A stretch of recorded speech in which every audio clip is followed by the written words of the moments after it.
Hi, it's Shannon again.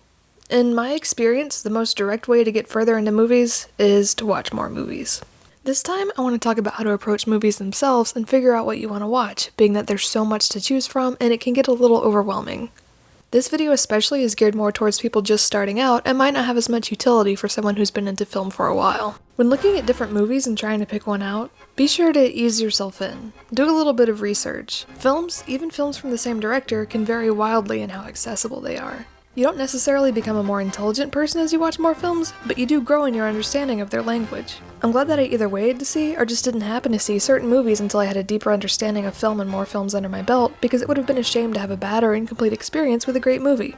For instance, one of my favorite directors and someone I've liked for a very long time is David Lynch. It's such a sadness that you think you've seen a film on your telephone. I started watching his and Mark Frost's TV show Twin Peaks in late high school. The first time I watched the first season I wasn't really feeling it, but when I rewatched it I was struck by a certain kind of weirdness and beauty that captivated me.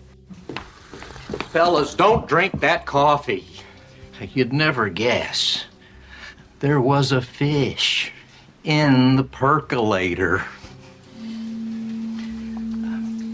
Sorry.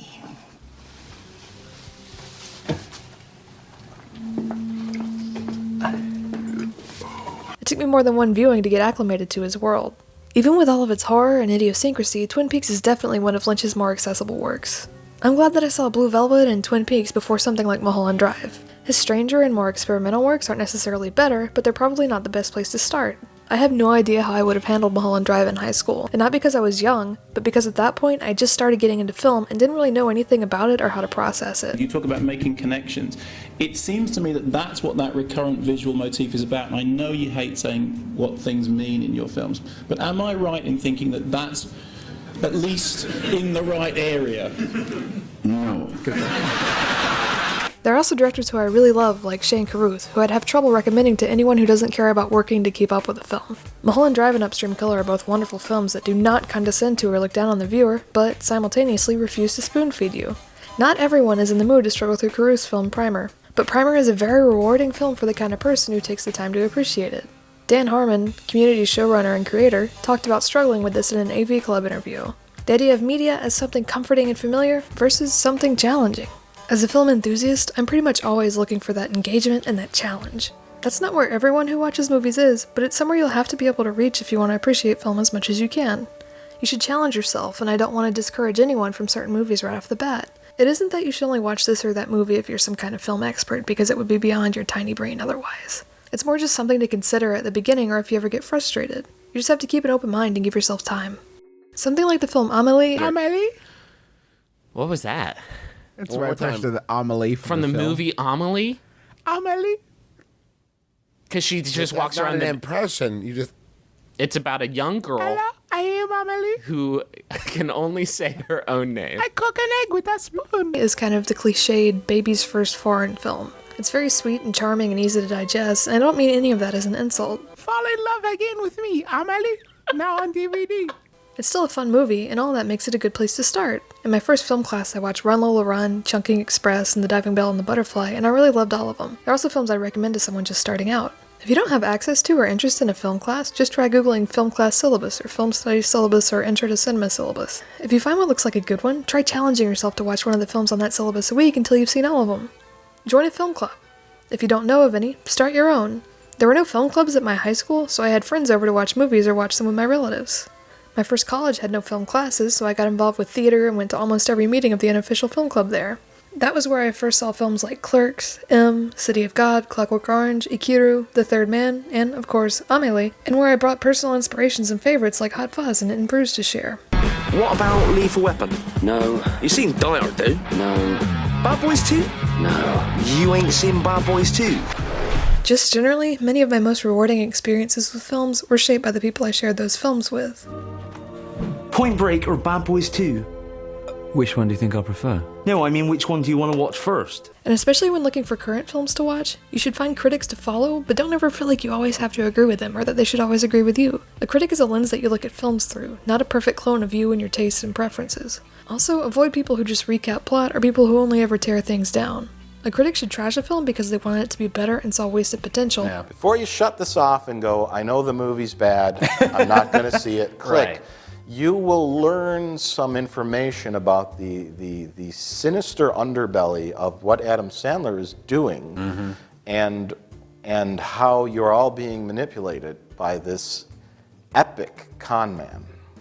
Con man is in quotes. Not because I need to feel superior. Holy shit. Nakatomi has $640 million in bearer bonds after the Fiscal Responsibility Act was passed in 1982? And want to show off how smart and cool they are. As you learn your tastes and preferences and those of a specific critics, you could eventually figure out if you would get something out of a movie based on what's written or said about it. Though always keep in mind that the only way you can really form your own opinion on a film is by taking the time to watch it yourself. As you look for stuff to watch through lists and reviews and what has won awards, value films that are new to you just as much as those that are considered good. Find something that'll engage you in a new way and teach you something. When looking at good, too, at least consider who's calling it good. The film Crash won Best Picture at the 78th Annual Academy Awards. Crash also spent $250,000 sending DVD screeners to the Academy membership. Rethink your comfort zones. There are some eras and genres and modes of filmmaking seen as boring or uninteresting by a lot of spectators.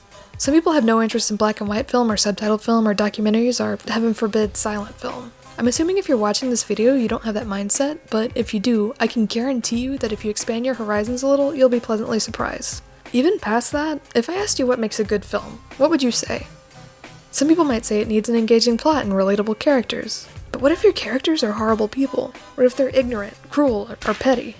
Whoops. Look, Jeremy, I've told you. It's out of my hands now. The Honda people are very hard to please. Oh, Honda. F*** Honda. Nice packet of crunchy nut you got here. Pretty expensive, as I recall. I was laying in bed one night, and I was just thinking of an exchange between two people in which one tells another that he's dying of cancer, and the other one's reaction is to get out of the room as fast as possible. I'm glad we can talk, you know? We can talk, right?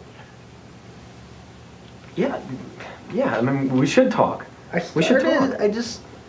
It started out like this. I wasn't feeling well. Did you want to talk right now? Brakes pedal. No, I'm saying, no, the brakes! Guys, why aren't the brakes working? Because I cut the brakes! Wild card, bitches! Yeah! What if they're violent? And I don't mean in a cool action movie kind of violent, but violent in a realistic way that might hit too close to home and challenge your enjoyment of violent cinema. A film that makes you feel bad is just as valuable as a film that makes you feel good. They're just different. So what if the film's plot doesn't make much sense? What if it's hard to follow? What if, really, there is no plot? There are plenty of experimental films and art films that are engaging and fun that lack a lot of what people think about when they think about movies, because a more basic understanding of film is focused on a cause and effect narrative and feel-good resolution and stuff like that. If you abandon that focus, you'll see a fuller range of what the medium is capable of. Lin Lai, for instance, was an experimental filmmaker who created films like this one by scratching directly onto film stock. Norm McLaren painted onto clear film stock, including the area reserved for the film's soundtrack. The sounds you're hearing weren't recorded, they were created by hand. Well, if a sound will make a pattern on film, a pattern on film will make a sound. You can even create your own sounds by drawing directly on the film. Norman McLaren, the motion picture artist, has been making some hand-drawn sounds, and now he's going to hear them for the first time, played on the Moviola, a sort of miniature movie projector.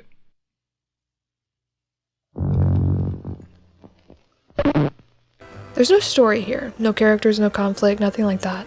But you can see the joy of experimentation and a creative process that diverts from what you or I might have initially thought of when we think of moving pictures. On the opposite end, critics and film snobs can be just as dismissive as certain types of movies as people with no real interest in film. 4 Weddings had just come out. It was mental. 4 Weddings? It's a film, Alistair, very popular at the time, about weddings. Oh, come on. You have seen 4 Weddings. You're trying to make out you're this oh so clever professor who hasn't got time to watch 4 Weddings or Ghostbusters or whatever like the rest of us. Well, I'm not buying it. All I can say is I spend my free time reading rather than sitting around watching Ghostbusters. And what exactly is the problem with Ghostbusters?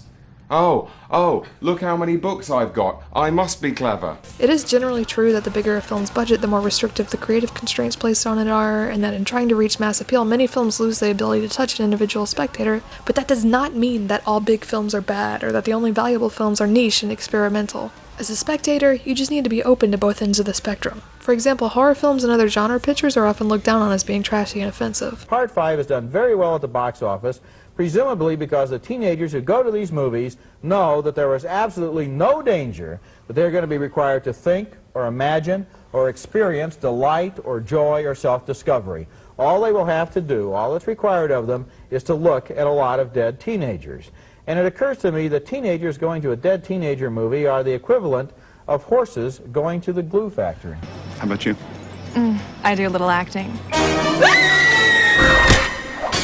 I think this is disingenuous. What horror is accused of, particularly sexism, exploitation of violence, violence against women, and general misogyny, is a problem with a lot of film and with the film industry itself. And to pretend offensive content is confined to so-called lowbrow genre pictures like horror or comedy, or is absent in art film or Oscar-bait drama film, is a way of ignoring the overall problem. Admiration at your seeming selflessness. Interest in your bold rejection of social norms as evidenced by your dyed hair. Horror movies are just as valuable as any other type of film. Horror media in general is a great way to confront the things we don't like about ourselves and do it in a way other genres can't. Horror film can reveal the anxieties of a particular society. But will you tell these fools I'm not crazy?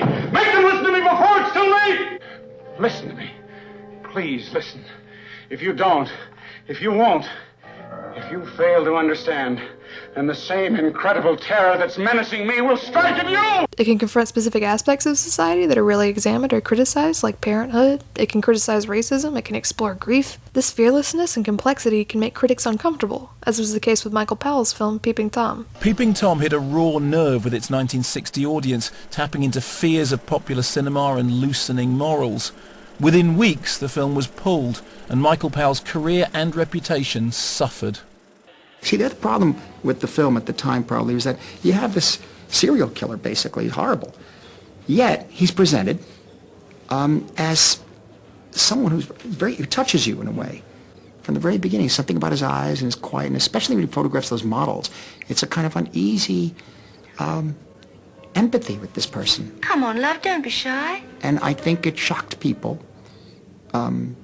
Many critics really, as you know, reacted violently against it because they don't want those parts of themselves touched. The commentary a horror film contains isn't limited to social commentary. It can be commentary on the genre itself. Sometimes, too, horror films can just be fun and visceral and don't have to have these profound statements to be valuable.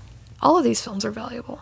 I talked before about being inspired by Truffaut making 400 Blows and being praised by people who had rejected his harsh criticism. Sam Raimi is another figure in cinema that I look up to. He made The Evil Dead very cheaply in a freezing cabin in the woods in Tennessee after raising money for it himself from investors like family, friends, doctors, lawyers, and dentists. He was a teenager when he did this. There are two schools of thought, I think, for horror filmmakers. One is that the audience can always create something more horrible than you can show them.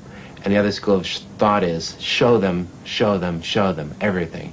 And I believe that both is true. I believe the audience can come up with something more horrible in their minds than I can show them, provided they're given the raw materials to construct something. And I also believe that I have got some pretty horrible things to show myself, so I try and mix and match. I try and scare them and weird them out with visuals, and I try and leave room for them to add their own ingredients to create. The worst crime I think that filmmakers can make is to make a boring picture. If it's boring, then it's all over. The audience, you've failed in entertaining them. You've committed a crime.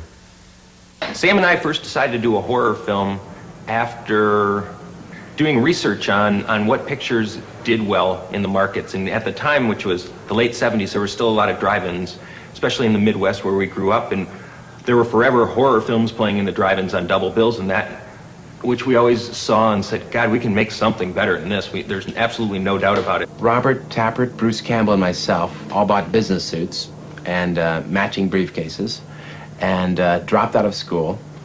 Then we worked as waiters, busboys, janitors, cab drivers. So how old were you then? 18.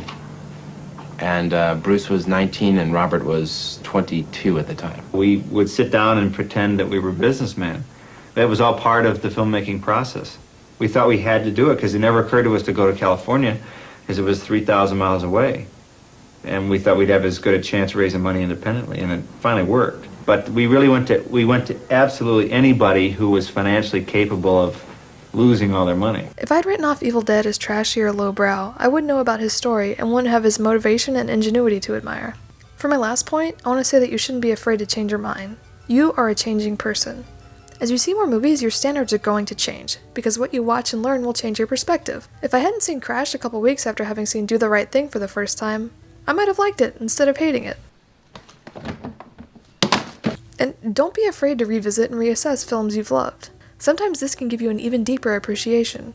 Sometimes it makes you wonder what you were thinking. I actually saw the film Boondock Saints before I saw Pulp Fiction. I really liked Boondock Saints. I had a lot of fun with it. But when I had a better understanding of film, when I watched similar and much better films, when I had a more critical approach to the content of films and their meanings, I grew to really, really hate it. And it had nothing to do with what critics said about it or even that my film friends teased me for liking it. I liked it when I knew that other people hated it. It was my growing understanding of film and watching stuff that was superficially similar but so much better that gave my opinion a 180. This topic is way too big to be confined to one video, so next time I'll talk about specific categorizations critics and academics apply to films and how they can help you while hunting for movies. Also, be sure to check out the descriptions of these videos for additional links, notes, and stuff like that. Thanks.